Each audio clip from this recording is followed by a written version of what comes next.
Corona లాంటి రోగాలు, మందులేనటువంటి రోగాలు యుగ యుగాలుగా ప్రపంచాన్ని ఎప్పుడు వణికిస్తుంటాయి.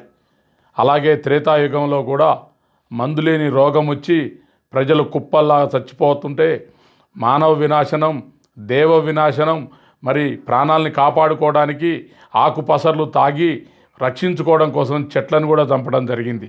మరి ఆ విధంగా మొత్తం మానవ వినాశనం, దేవ వినాశనం, వృక్ష వినాశనం జరుగుతున్నటువంటి కాలంలో పరమేశ్వరుడు బ్రహ్మదేవుడు కూర్చొని ఈ లోకాన్ని కాపాడడం కోసం ఏదైనా ప్రయత్నం చేయాలని చెప్పి వారిద్దరు సుదీర్ఘంగా ఆలోచించడం జరిగింది.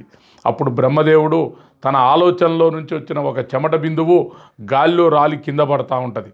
అది భూగోళంలో వెలుగుతూ వస్తున్నటువంటి భూమండలం మీదకి వస్తున్నటువంటి దాన్ని వాయుదేవుడు దోసిట్లోకి తీసుకొని, మరి ఇంత పవిత్రమైనటువంటి చెమట బిందువు గాలిలో వస్తుంది, ఇది లోక కళ్యాణం కోసం దీన్ని ఎక్కడేయాలని చెప్పి దోసిట్లో తీసుకొని వెతుకుతూ సముద్ర దేవతల దగ్గరికి వెళ్తాడు. సముద్ర దేవతలు అంటారు, అయ్యా ఆ మహనీయుడిని కాపాడేటటువంటి శక్తి మాకు లేదు, మరి మా దగ్గర వద్దు అని. ఆ నుంచి పర్వత దేవతల దగ్గరికి వెళ్ళి మరి అక్కడ వేద్దామని పోతే పర్వత దేవతలు కూడా ఉండి, అయ్యా ఈ పర్వతాలు భరించలేవు ఆ మహనీయుని శక్తిని, కాబట్టి మా దగ్గర వద్దు అంటారు. మరి ఎక్కడేయాలి అని చెప్పి అప్పుడు ముల్లోకాలు వెతుకుతుంటే పార్వతీదేవి జలకాలాడే ఒక కొలను కనపడుతుంది. తీసుకుపోయి ఆ కొలంలో వేసి వాయుదేవుడు వెళ్ళిపోతాడు.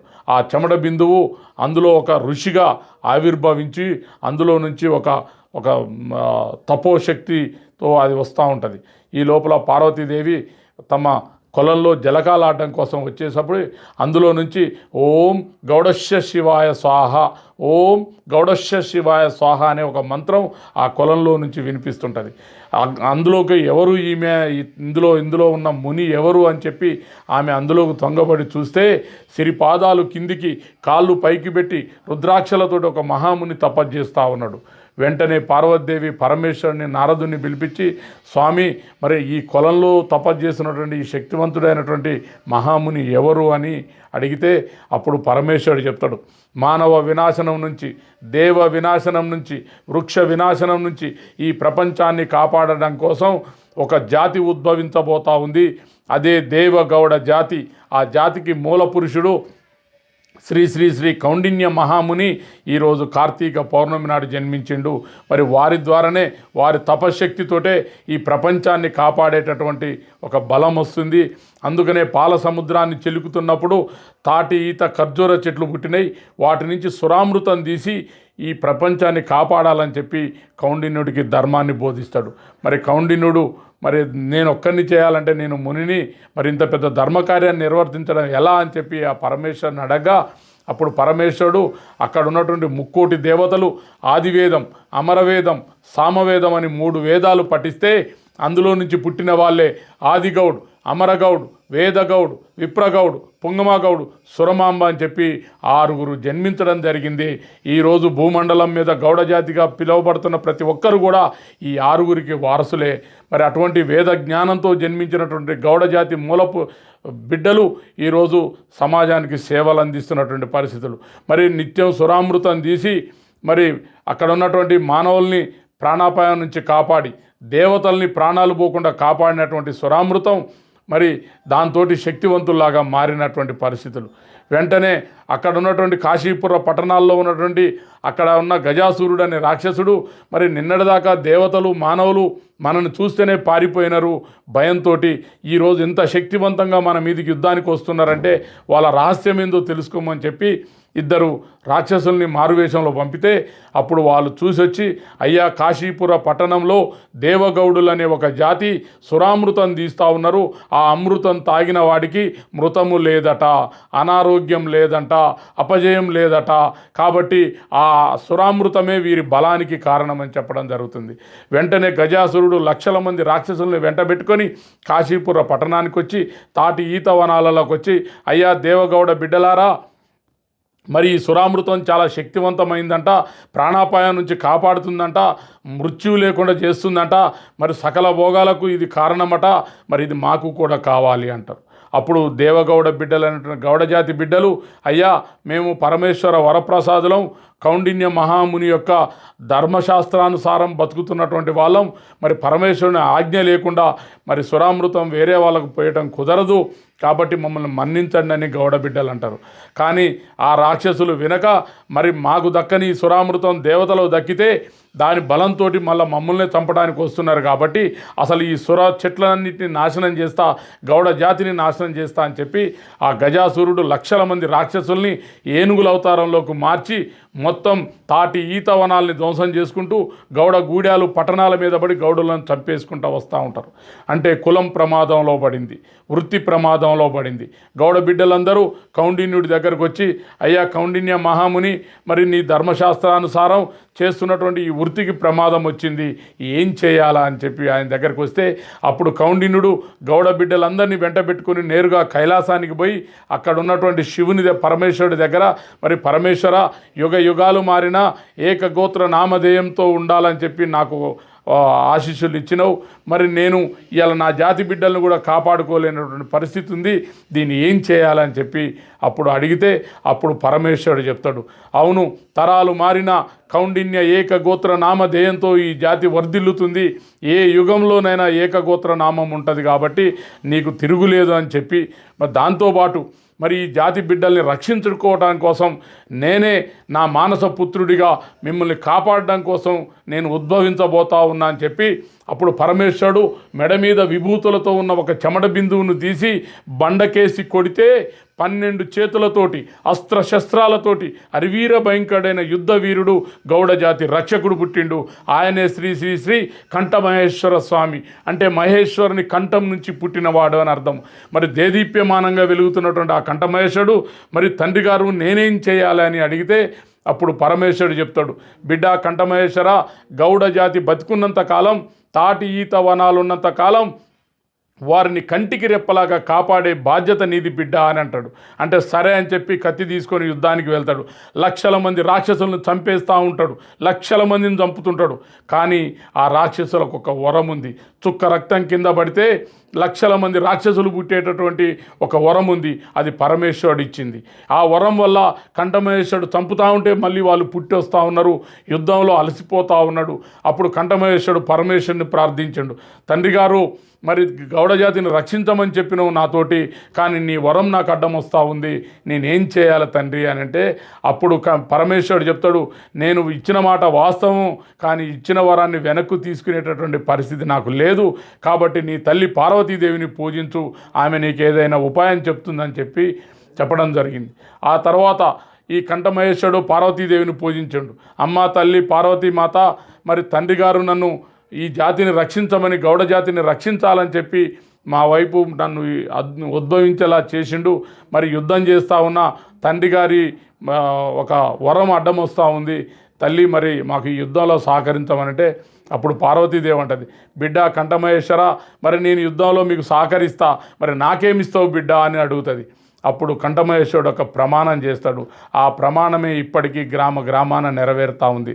ఆ తల్లికి ప్రమాణం చేసింది, అమ్మ తల్లి పార్వతీమాత, ఈ యుద్ధంలో గాక మాకు సహకరిస్తే గౌడ జాతి బతుకున్నంత కాలం, తాటి ఈత వనాలున్నంత కాలం నిన్ను మా వనంలో వనం ఎల్లమ్మ తల్లి, ఏడుదల ఎల్లమ్మ తల్లి, పార్వతీ ఎల్లమ్మ తల్లిలాగా పెట్టుకొని ప్రతి ఏటా కోళ్ళు ఏటలు కోసి బలిచ్చి పండుగ చేసి నిన్ను నీ పాదాల పసుపు కుంకుమని మా నుదుటిన మా మోకు ముస్తాది మీద పెట్టుకొని తాటి చెట్టుకు అంటించిన తర్వాతనే మేము తాటి చెట్టు మీద మోకేస్తాం తల్లి అని ఆయన చేసిన ప్రమాణమే ఈరోజు మొత్తం గ్రామ గ్రామాన జరుగుతున్న కాటమయ్య పండుగలు. మరి ఆ ప్రమాణాన్ని నెరవేర్చడం కోసమే జరుగుతున్నటువంటి పరిస్థితులు. అప్పుడు పార్వతీదేవి సంతోషించి, ఈ ప్రమాణాన్ని మీరు నిలబెట్టుకోండి, ఈ జాతిని కాపాడే బాధ్యత నేను తీసుకుంటా అని చెప్పి ఆమె భూగోళం అంతా నాలుక జాపి, బిడ్డ కంఠమహేశ్వర, దొరికినట్టు రాక్షసుని సంహరించి నా నాలుక మీదై చుక్క రక్తం కింద పడకుండా వాళ్ళని జుర్రేస్తా అని చెప్పి ఆ తల్లి జుర్రేస్తూ ఉంటే ఈయన చంపుతూ ఉంటే, ఆమె జుర్రేస్తూ ఉంటే ఈయన చంపుతూ ఉంటే అట్లా చుక్క రక్తం కింద పడకోకుండా రాక్షస సంహారం చేసి ఈ గౌడ జాతి బిడ్డల్ని కాపాడిండు. ఆ విధంగా ఈ జాతికి రక్షణగా నిలబడ్డటువంటి కంఠమహేశ్వరుడు మరి ఈ జాతిని రక్షించడం కోసం ఉద్భవించినటువంటి మరి వనం ఎల్లమ్మ తల్లి ఈ జాతికి ఒక దైవాలుగా నిలిచినటువంటి పరిస్థితులు. ఆ తరువాత కంఠమహేశ్వరుడికి యుక్త వయసు వచ్చింది.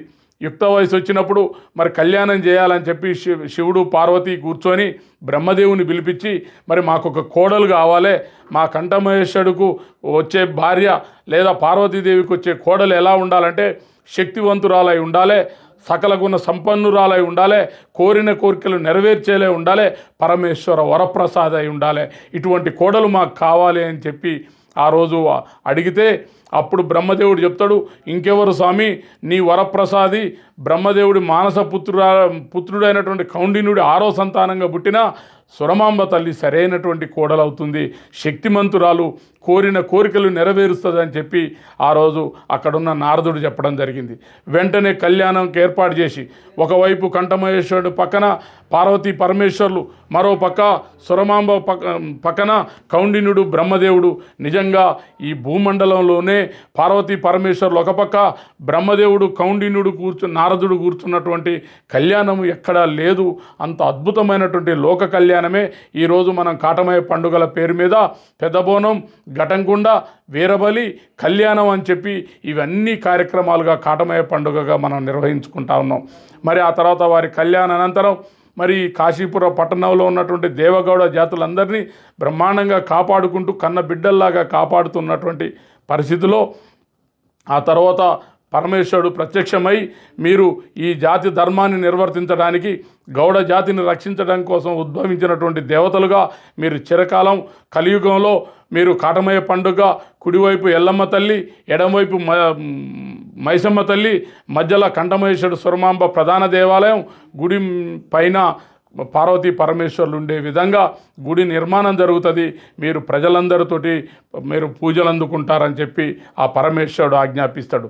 వాటితో పాటు ఇంకొకటి చెప్తాడు, ఇంత ధర్మగుణం కలిగినటువంటి కులం, ఇంత ధైర్యం కలిగినటువంటి కులం, ఇంత త్యాగం కలిగినటువంటి కులం, పరోపకారం కోసం తమ ప్రాణాలని పణంగా పెట్టినటువంటి జాతి, ప్రాణాలు పోతాయని తెలిసినా కొమ్మలు లేనటువంటి తాడి చెట్టు, ఈత చెట్టు ఎక్కుతూ ఆ సురామృతం తెచ్చి నేను ఇచ్చిన ధర్మాన్ని నిర్వర్తిస్తున్నారని చెప్పి ఆ పరమేశ్వరుడు చెప్తాడు.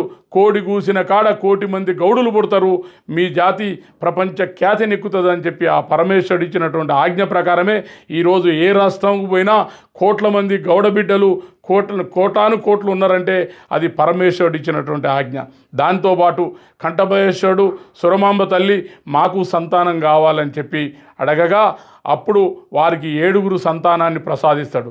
వాళ్ళు ఎల్లగౌడు, జీడిగౌడు, రత్నంగౌడు, పగడంగౌడు, ముత్యంగౌడు, రాధాగౌడు, కృష్ణగౌడు అని చెప్పి 7 సంతానాన్ని ఇస్తే ఆ 7 దేశవ్యాప్తంగా పోయి అహ్లువాలియాలు, జైస్వాల్సు, నాడార్సు, తర్వాత బండారి, కలాలి, కల్చూరి ఇట్లా వివిధ పేర్లతోటి ప్రపంచవ్యాప్తంగా, దేశవ్యాప్తంగా ఈ వృత్తి ధర్మాన్ని నిర్వర్తిస్తూ కౌండిన్య ధర్మాన్ని నిర్వర్తిస్తున్నటువంటి పరిస్థితులు ఉన్నాయి. కానీ మీరు ఒకసారి ఆలోచన చేయండి, మరి ఇంత చరిత్ర ఉన్నదని మనకు ఎలా తెలుసు? ఈ చరిత్ర నిరూపణకు మన దగ్గర ఏమి ఆధారాలు ఉన్నాయని మీరు ఒకసారి ఆలోచిస్తే, ఒక్కసారి మీరు యూట్యూబ్లోకి వెళ్ళి కౌండిన్యాన్ని కొట్టండి, మీకే దొరుకుతుంది ఎంతో సమాచారం. ఇప్పటికి కూడా ఆంధ్రప్రదేశ్లో చిత్తూరు జిల్లాలో కౌండిన్య నది ప్రవహిస్తుంది. తమిళనాడు నుంచి ఆంధ్రప్రదేశ్ 2 రాష్ట్రాలను కలుపుతూ కౌండిన్య నది కూడా ప్రవహిస్తూ ఉంది. వాటితో పాటు చిత్తూరు జిల్లా పలమనేరులో 88,000 ఎకరాల్లో 350 కిలోమీటర్ల విస్తీర్ణంలో కౌండిన్య వన్యప్రాణి సంరక్షణ కేంద్రం అని అద్భుతమైనటువంటి ఇప్పటికి కూడా మనకు కనపడతా ఉంది. అంతేకాకుండా అనంతపురం జిల్లా కదిరి దగ్గర పాకాల ధర్మవరం రైల్వే లైన్ ప్రాంతంలో ఇప్పటికి కూడా మనం త్రేతాయుగం నాటి కౌండిన్య ఆశ్రమాన్ని మనం చూడవచ్చు. అక్కడ శిలా పలకాలు ఉన్నాయి. మనది ఆ ధర్మం పురాతన ధర్మం అని చెప్పడానికి నిరూపణలు ఉన్నాయి. అక్కడ ఒక శిలా శ్లోకం ఉంది, త్రేతాయం ప్రథమ పాదే దేవగౌడస్య నామాహ క్రమప్రాప్తానాం కనిష్టానాం కాటమగౌడస్య మహీశూర ప్రాంతానాం ముక్తాపుర గ్రామనామస్య ప్రదేశాయం కౌండిన్యాశ్రమం స్థాపయిత్వా భవతి శివలింగం ప్రతిష్టానాం సహస్రశతత్రయో శిష్యో భవతి నిజ సద్గురుభ్యో నమః నిత్యం పూజానాం వదతే మహాభాగో లభతే శాశ్వత కైవల్యం గచ్చతి అని మనకు ముక్తి మంత్రాలు కూడా అక్కడ కనపడతా ఉన్నాయి.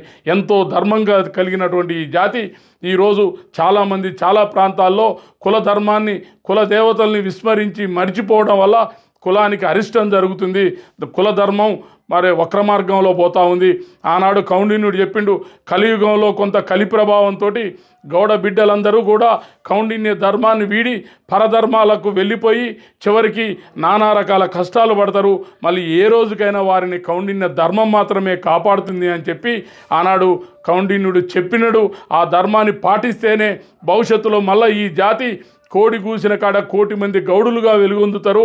పుడితే రాజై పుట్టాలే, లేకపోతే గౌడై పుట్టాలన్నంత ఘనకార్యాన్ని మనం నిర్వహించి ఈ ప్రపంచానికి ఆదర్శంగా నిలబడతామని కూడా మనకు భవిష్యత్తులో తెలుస్తూ ఉంది. అంతేకాదు, మనం ప్రతిరోజు లేస్తే ఎన్నో దేవుళ్ళతో పూజిస్తాం, కానీ మీరు అన్నీ వదిలిపెట్టి ఒక కౌండిన్యుడిది నిత్యమంత్రం ఉంది, ఆ ఒక్క మంత్రాన్ని కాక పఠించి మీరు బయటికి వెళితే అపజయం లేనటువంటిది ఉంది. ఆ మంత్రం శ్రీకౌండిన్యం మహామునిం గుణనిధిం పూర్ణప్రభాభాసురం నిర్ద్వందం నిరపేక్షకామలం నిస్సంగమాద్యం విభుం నిత్యానందమయం నిరీయమతులం నిర్ముక్త కర్మాధికం శ్రీకౌండిన్య ఋషిం భజే మమ గురుం శ్రీచిత్త సంతోషిణిం. ఇంత అద్భుతమైనటువంటి కావ్యం మంత్రం. ఈ మంత్రాన్ని చదువుకుంటే గౌడ బిడ్డలకు అపజయం లేనటువంటి ధర్మం మనకు కనపడతా ఉంది. అంతేకాకుండా కంఠమహేశ్వర నిత్య మంత్రం ఉంది, దాన్ని కూడా మనం చదువుకోవాలి. అది కూడా మనం కంఠమహేశ్వర నిత్య మంత్రం, తర్వాత బలిమంత్రం, శివుని బలిమంత్రం ఉంది. ఇట్లా ఎన్నో ఉన్నాయి. కౌండిన్య ధర్మాలని విస్మరించుకుంటూ పోతా ఉన్నాం. కానీ ఒక్కటి గుర్తుపెట్టుకోండి, కులధర్మామృతే ముక్తి రస్తి సత్యం నశంశయ. అంటే కులధర్మాన్ని మించినటువంటి ధర్మం ఇంకొకటి లేదు అని చెప్పి మనకు పురాణాల్లో ఉన్నది. అందుకనే మనమందరం కూడా ఈ కార్తీక పౌర్ణమి రోజున ఖచ్చితంగా కుల పూజ చేసుకోవాలి. కుల పూజ సమం నాస్తి పుణ్యమన్య జగత్రయే. అంటే కుల పూజతో సమానమైన పుణ్యకార్యం ఈ ముల్లోకాల్లోనే లేదు అని చెప్పి మనకు పురాణాలు, గౌడ పురాణాల్లో ఎన్నిట్లో కూడా మనకు తెలుపుతూ ఉన్నాయి. అంతేకాకుండా మనం చాలామందికి కులదైవాల్ని పూజించాలన్నా ఇష్టదైవాల్ని పూజించాలన్నా కూడా సరైనటువంటి స్పష్టత లేదు. కానీ కులదైవాలంటే పితృదేవతలని అర్థం. మనం పెట్టే బోనం పితృదేవతలకు అందాలి, మనం చేసే పూజ కులదేవతలకు అందాలి. అప్పుడు మాత్రమే మనకు అన్ని రకాలుగా మంచి జరుగుతుంది. కానీ ఇష్టదైవాలు ఇష్టమైతే పూజిస్తాం, లేకపోతే లేదు. కులదైవాలు మాత్రం బాధ్యతగా పూజించాలి. అందుకనే కులదేవత దర్శన మాత్రేనా సహస్ర తీర్థ కోటి ఫలం లభేత్. అంటే ఒక్కసారి కులదేవతలను దర్శించుకుంటే 1000 తీర్థయాత్రలు చేసినటువంటి పుణ్యం మనకు కలుగుతుంది. కాబట్టి కులాన్ని మీరు విస్మరించొద్దు. కౌండిన్య గోత్రీయులందరూ కూడా కౌండిన్యుని పూజించండి, ఆ ధర్మాన్ని పాటించండి, ఆయురారోగ్యాలతో సకల సంపదలతో వర్ధిల్లాలి అని చెప్పి మీ అందరికీ కూడా జైగౌడ్ ఉద్యమం తరపున విజ్ఞప్తి చేస్తూ, ఇప్పటికైనా మనం కళ్ళు తెరిచి దేశవ్యాప్తంగా ఉన్న గౌడ బిడ్డలందరూ కూడా మనం ఈ ధర్మాన్ని పాటించాలి. మీరు చూడండి, ఇప్పటికి కూడా ఒకప్పుడు భారతదేశం మొత్తాన్ని పరిపాలించినట్టుగా ఆధారాలు ఉన్నాయి. హిమాలయ పర్వత ప్రాంతాల్లో కౌండిన్య ఆధ్వర్యంలో గౌడ దేశం ఉన్నటువంటిది కూడా జమ్మూ కాశ్మీర్కి చెందిన శశాంక మహారాజు అప్పుడు దాని మీద బుక్ రాసిండు. శశాంక మహారాజ్ చెప్పిన దాని ప్రకారం కూడా గౌడులు మొత్తం భారతదేశాన్ని 2 వర్గాలు పరిపాలిస్తే ఒక పక్క భాగం మొత్తం కూడా గౌడులు పరిపాలన చేశారని కూడా దాంట్లో సంస్కృతంలో శ్లోకాలు ఉన్నాయి. సారస్వత కన్యా కుబ్జ గౌడ ఉత్కల మైథిలీ పంచగౌడ ఇతి ఖ్యాత వింజోత్పర వాసర. అంటే సారస్వత అంటే కురుక్షేత్రం జరిగిన ప్రదేశం, కన్యా కుబ్జ అంటే జమ్మూ కాశ్మీర్ ప్రదేశం, గౌడ అంటే బెంగాలు బంగ్లాదేశ్ ప్రదేశం, ఉత్కల అంటే ఒరిస్సా ప్రదేశం, మైథిలి అంటే బీహారు ప్రాంతాల్ని పంచగౌడులు, ఎవరు కౌండిన్య పుత్రులైన ఆదిగౌడ్, అమరగౌడ్, వేదగౌడ్, విప్రగౌడ్, పుంగమాగౌడు వాళ్ళు ఈ పరిపాలన చేశారు. అందుకనే పంచగౌడ ఇతి ఖ్యాత వింధ్యోత్పర వాసర. అంటే వింధ్యా పర్వతాలకు ఉత్తర భాగం మొత్తాన్ని కూడా గౌడులు పరిపాలన చేశారని చెప్పి పురాణాల్లో ఎన్నో, ఢిల్లీలో ఉన్నటువంటి ఆదిగౌడ దీపిక, బ్రాహ్మణ మార్తాండము, శివతత్వ సారము, ఇట్లా ఎన్నో పుస్తకాల్లో కూడా దీని గురించి రచించబడ్డది. అంతేకాకుండా 1700 సంవత్సరంలో మల్లికార్జున సిద్ధయోగి కంఠమహేశ్వర యక్షగానం రాసిండు. 1632లో నారాయణ మంత్రి కంఠమహేశ్వర యక్షగానం రాసిండు. 1948లో మార్గాని సుబ్బారావు గౌడు గారు, రాజమండ్రికి చెందిన వ్యక్తి, గౌడ వంశోత్పత్తి క్రమం అని చెప్పి బుక్ రాసిండు. 1965లో నారాయణ మంత్రి అని చెప్పి, అంబేద రాజా అని చెప్పి ఆయన కంఠమహేశ్వర యక్షగానం రాసిండు. 1993లో డాక్టర్ గుడికాడి ఆంజనేయులు గౌడ్ అని చెప్పి, బుడ్డిగా ఆదినారాయణ నారాయణమూర్తి గౌడ్ గారు భారతదేశం మొత్తం తిరిగి సమగ్ర గౌడుల చరిత్ర రాసిండు. 2009లో డాక్టర్ గుడికాడి ఆంజనేయులు గౌడ్ గారు ఈ తెలుగు మన గౌడ సబ్జెక్టు మీద, గౌడ పురాణాల మీద తెలుగు యూనివర్సిటీ నుంచి డాక్టరేట్ తీసుకున్నారు. ఎంతోమంది పురాణ పెద్దలు దీన్ని నిక్షిప్తం చేసి కాపాడి ఈ ధర్మాన్ని మనకు అందిస్తున్నప్పుడు మనం గుడ్డిగా పరధర్మంలోకి పోయి ఏదేదో చేసుకొని నష్టపోవడం కంటే కౌండిన్య ధర్మాన్ని పాటించండి, గౌడ బిడ్డలందరూ క్షేమంగా ఉండండి అని జయగౌడ ఉద్యమం ఆధ్వర్యంలో గత దశాబ్దం నుంచి కౌండిన్య ధర్మశాస్త్రాన్ని పాటిస్తూ మనం రాష్ట్ర వ్యాప్తంగా, దేశవ్యాప్తంగా పసుపు, కుంకుమ, పెద్ద బోనం, ఘటంకుండ, వీరబలి కళ్యాణం చేస్తూ ఊరూరా తిరుగుతూ దేశవ్యాప్తంగా గుళ్ళ నిర్మాణం చేపిస్తూ తర్వాత కౌండిన్య కళ్యాణాలు, కంఠమేశ్వర కళ్యాణాలు చేపిస్తూ ఈ ధర్మాన్ని ప్రచారం చేసుకుంటూ వస్తూ ఉన్నాం. మరి కాబట్టి తప్పకుండా ఈ ధర్మంలో ఉన్న వాళ్ళకు మంచి జరుగుతుంది, ఆయురారోగ్యాలతో సకల సంపదలతో వర్ధిల్లుతారనేది మనకు పురాణాలు చెప్తున్నాయి. కాబట్టి అందరూ ఆ ధర్మాన్ని పాటించాలని, కౌండిన్య జయంతిని వాడవాడలా నిర్వహించాలని, కార్తీక పౌర్ణమి రోజు మనకు అత్యంత పవిత్రమైనటువంటి దినం కాబట్టి ఆ దినం రోజు అందరూ పండుగలాగా జరుపుకోవాలని కోరుకుంటూ మీ డాక్టర్ వట్టికోటి రామారావు గౌడ్, జయగౌడ్ ఉద్యమం జాతీయ అధ్యక్షులు.